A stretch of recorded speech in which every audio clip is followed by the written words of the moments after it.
Hola a todos, mi nombre es Katarzyna Dunin-Borkowski y soy directora de Tax and Legal de PwC Perú. ¿Qué tal? ¿Cómo están todos? Mi nombre es Roberto Polo y soy socio de PwC Perú. Bienvenidos a un episodio más de Infocus, el podcast donde semanalmente desarrollamos las normas y jurisprudencias más importantes en materia tributaria y aduanera y también analizamos las normas legales y noticias más importantes y su impacto en las empresas. El día de hoy vamos a conversar con Roberto sobre el informe de la SUNAT número 44/2022 que señala la postura de dicha entidad en relación a la renta que reciben los influencers. Así es, estimados oyentes, hemos seleccionado este tema pues porque ha causado bastante rebote precisamente en las redes sociales donde estas personas ejercen su rol de influencers. Kitty, ¿cuál fue el tema en discusión o cuál fue la consulta que se le hizo a la administración sobre estos sujetos? Este tema no es un tema nuevo, ¿no?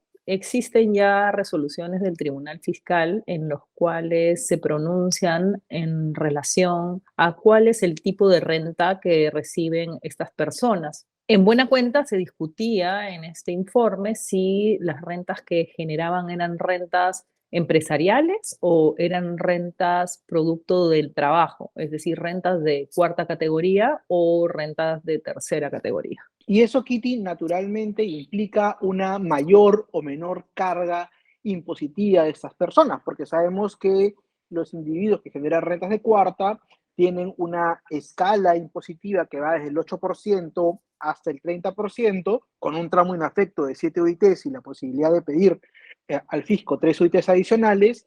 Mientras que si te califican como un contribuyente de tercera, ahí te vas de frente a la tasa corporativa que es de 29.5, aunque tributas sobre la utilidad neta. Kitty, ¿y cuáles son los fundamentos? ¿Qué cosa nos ha dicho la SUNAT en este informe que hemos seleccionado? En relación a la primera parte de tu pregunta, en efecto, las rentas de cuarta categoría son más simples de declarar, por decirlo de alguna manera, porque no estás obligado a llevar libros contables, etcétera, y las tasas son tasas escalonadas y tienes un tramo inafecto y, bueno, una deducción del 20%, pero finalmente el monto sobre el que tributas podría ser más alto que la renta de tercera categoría también, ¿no? Las rentas de tercera categoría son rentas empresariales y si estás en el régimen general, tributas sobre la renta neta, es decir, ingresos menos gastos, lo que no ocurre en la renta de cuarta categoría. Habrá que analizar en cada caso en concreto qué cosa es lo más eficiente desde el punto de vista económico, ¿no? Porque también se tiene la idea de que la renta de cuarta categoría tributa menos, pero eso no necesariamente es cierto, ¿no? Porque la renta de tercera podrías tributar menos en el sentido de que tributas sobre la diferencia entre ingresos y gastos. Eso es el primer tema a tener en consideración, es decir,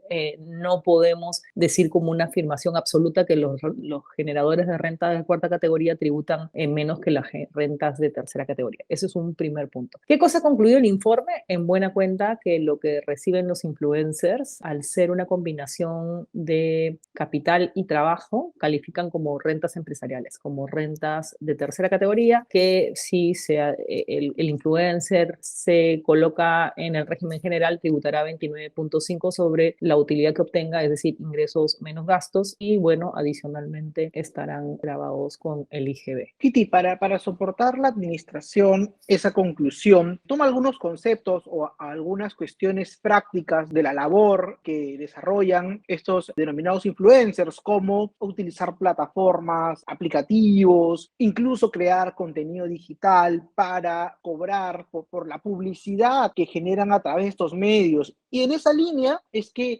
encuentra lo que nuestro sistema tributario considera como rentas de tercera, es decir, aquellas que surgen por la combinación de capital y trabajo.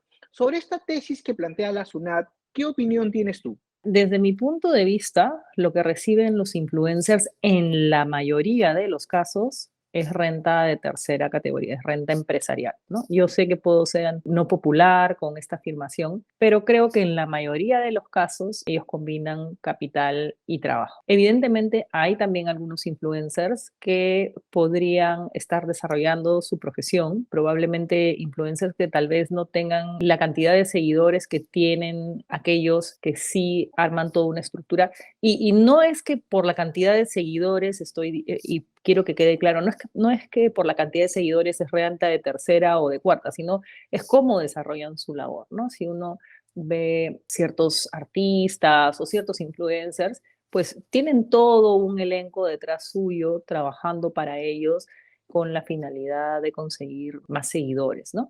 Y no solamente se refieren a aquellos que promocionan, en el informe no solamente se refieren a aquellos que promocionan bienes o servicios a través de sus canales, historias o contenido audiovisual, sino el informe de la SUNAT también se refiere a aquellos que monetarizan el canal o plataforma digital donde interactúan con sus seguidores, ¿no? Y también, por ejemplo, cuando hay una red en la cual tú tienes un acceso de manera anticipada a ciertos contenidos o foros especializados en las citadas redes de los influencers, ¿no? ¿Qué opino? Yo estoy de acuerdo con el informe. Sé que pueden haber algunos casos muy especiales en los que los influencers no reciban rentas de tercera categoría y más reciban cuarta categoría, pero creo que son los menos. Esa es mi opinión, ¿no? Claro, Kitty, como comentábamos, el informe de SUNAT se ha referido a algunos supuestos específicos de la actividad de los influencers. Y yo coincido contigo en que bajo las premisas que ha tomado la administración, la conclusión parece coherente, parece consistente con lo que establece la ley. Que pueda o no gustarles a los mismos influencers o que también hayan otros abogados en el mercado que opinen algo distinto, pues precisamente es eso, un tema que puede abrirse a debate.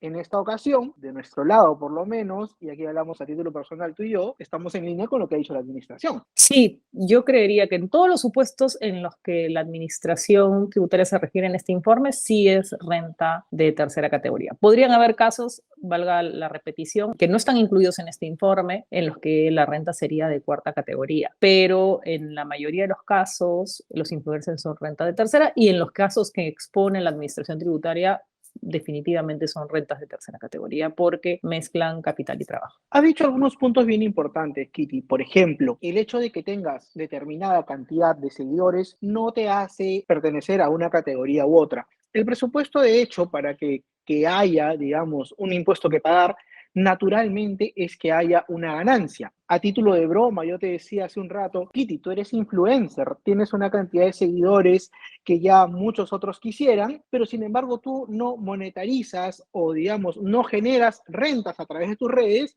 sino que tú compartes conocimiento. Entonces, en ese supuesto, como seguramente habrán otras personas también, que al no generar renta producto de su interacción con las redes y con sus seguidores, pues no habría, digamos, ninguna materia imponible. El presupuesto es generar ganancias a través de tu influencia y luego ver a qué categoría corresponde. Correcto, sí, efectivamente el impuesto a la renta parte del hecho de que exista renta. Ahora, yo como te decía al comienzo, no me parece tan dramático que sean renta de tercera categoría, ¿no? Porque podrían tributar muchísimo menos que en rentas de cuarta, considerando que ellos tienen fotógrafos, camarógrafos, peluqueros, maquilladores, una serie de gastos que en las rentas de cuarta categoría no tienen derecho a deducir, ¿no? Claro, Kitty, y precisamente a eso iba mi siguiente pregunta, porque claro, una cosa es el régimen general con todas las formalidades que hay detrás y también la tasa que comentábamos de 29,5, pero sobre una utilidad neta, pero el sistema peruano ofrece a los empresarios dentro de la categoría que ahora SUNAT le ha conferido a estos influencers en los supuestos que hemos mencionado, para que elijan alguno de ellos que podría tener incluso tasas u obligaciones formales menos exigentes que las del régimen general. Efectivamente, en las rentas de tercera categoría te permiten deducir gastos y podrías llegar a tributar muy poco frente a las rentas de cuarta categoría, que son rentas que no tienen más que un 20% de deducción hasta un cierto límite. Correcto, y yo me refería a estos, pues, RER, MIPYME, Nuevo RUS. Habría que evaluar, Kitty, con cuidado, porque cada uno tiene sus propios, digamos, sujetos comprendidos, dentro del cual podrían adecuarse estas personas, e incluso en un escenario le podría salir hasta más beneficioso. Exacto, por ejemplo, podrían acogerse al régimen RER, que es un régimen que tiene tasas bastante más bajas que el régimen general y es bastante beneficioso. Ahora, yo he escuchado críticas, ¿no? Que este informe va a generar supuestos de evasión o elusión o que estas personas que estaban dispuestas a tributar no lo van a hacer. Yo creo que el ordenamiento tributario es claro, ¿no? Si la renta combina capital y trabajo, estamos hablando de rentas empresariales.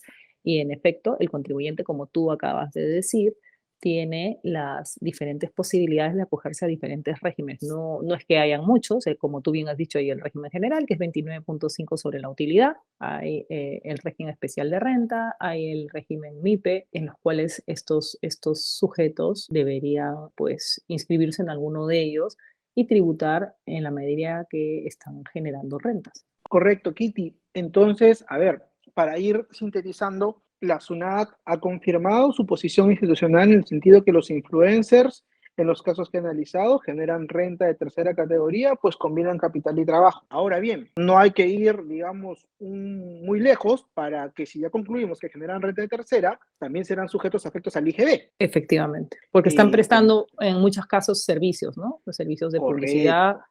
de anuncio de bienes, etcétera. Correcto, correcto. Entonces surgen otra serie de obligaciones formales como declaraciones, comprobante de pago, libros electrónicos, y en ese contexto, como tú mencionas, ya corresponderá a un análisis que tenga que hacer cada uno de estos influencers respecto a qué régimen de los que ofrece nuestro ordenamiento para los empresarios es el que le acomoda conforme a su proyección de ingresos, conforme a la cantidad de personas, como tú dices, que trabajan para ellos. Entonces, tiene que haber ahora un análisis tributario, digamos un tax planning personal e empresarial para estos influencers. Correcto. Ellos deberían buscar asesoría tributaria y, bueno, tributar como todos tributamos. Es decir, si están recibiendo rentas, pues deberían acercarse a su contador o abogado de confianza para que les explique cuáles son las posibilidades, o también a la misma administración tributaria, ¿no? La administración tributaria tiene un servicio de orientación y que les expliquen cuáles son sus alternativas para que cumplan pues con su obligación de tributar. Correcto, Kitty, correcto. Bueno, tema muy interesante, muy de moda.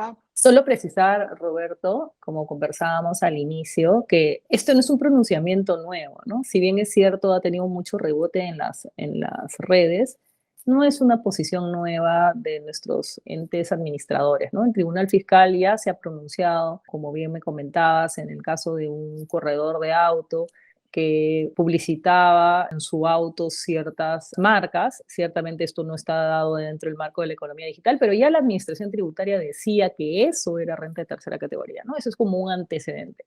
Y sin perjuicio de eso, por ejemplo, también hay alguna resolución del Tribunal Fiscal en el cual se discute si el alquilar, entre comillas, tu página web que tiene una cantidad de seguidores para poner anuncios es renta de primera o renta de tercera. Y en esa resolución del Tribunal Fiscal, que es del año 2017, el Tribunal Fiscal ya ha dicho que esa renta era de tercera categoría. Entonces, este informe, si bien es cierto, nuevamente repito, ha tenido mucha repercusión en las redes, no dice nada nuevo de lo que ya se venía sosteniendo en los medios tributarios. Nada, de mi parte, eso sería todo. Hasta una próxima oportunidad. Gracias.